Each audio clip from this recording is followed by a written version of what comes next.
atebeu azimu ogu atebatele mi wefe gbepolo Jelega le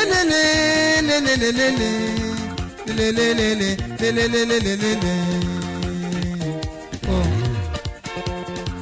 megbamole sabi wasemela ye o mo kwa atemene bila ni meto semya wo mujo efe fo me mule gba wala ye mo kwa home semya wo mujo efe fo me mule gba wala ye mo kwa atemene o se gwebo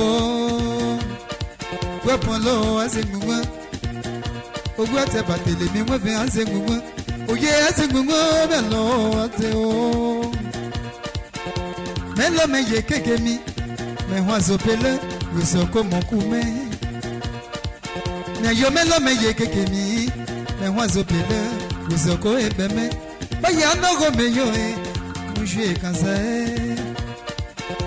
me fati o me wano gwepolo mete baba wile tu bebe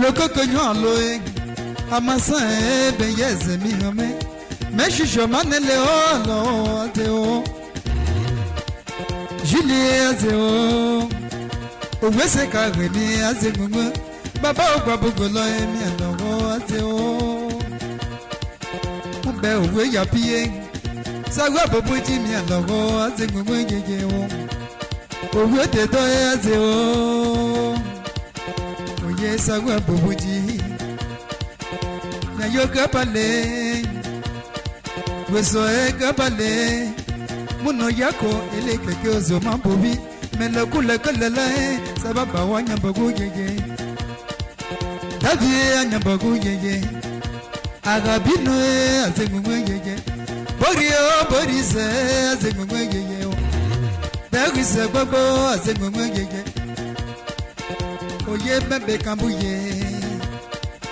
sekune gbabugwelo ema leke mwishi akena se wo yisepe okoyin ta ozo yepe nyele nyabe mole mule tete mo manebo bebo azengungu yeye gbapolo azengungu yeye o sive azengungu yeye o sagwebo no ze o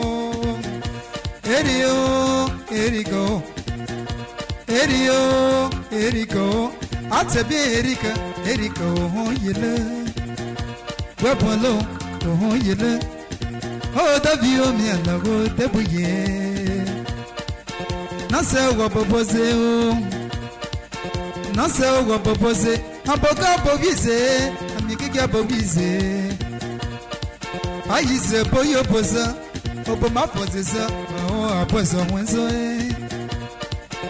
oye ba kwegbe wo dadie ba kwegbe wo o dagise ni lowo ba kwegbe wo mo be owu abu ane owu abu sawe boboji mama e tatameze ane tatameze owu she tatameze owu awe na she tatameze mama e tatameze tetewo abaguze komasha monika ane oti okeshi ti oye keshi pe ane oti oye keshi sha monika mama te keshi o ane ke bale owu awe ke bale owu she ane ke bale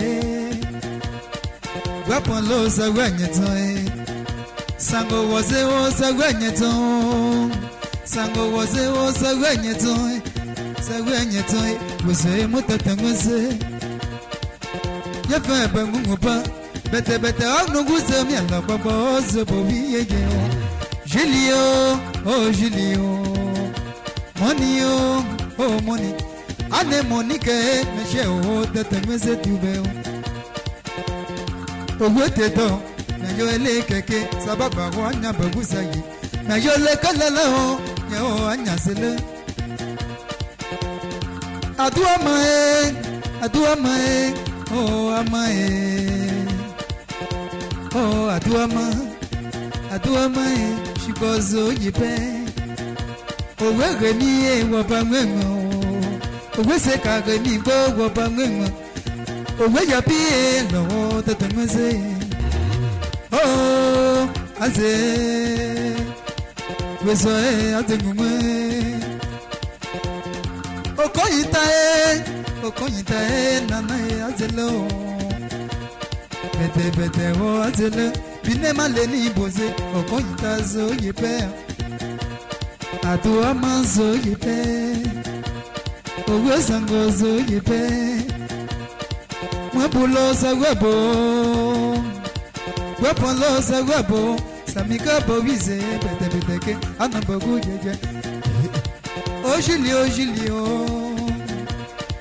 Bete ne o zengumu.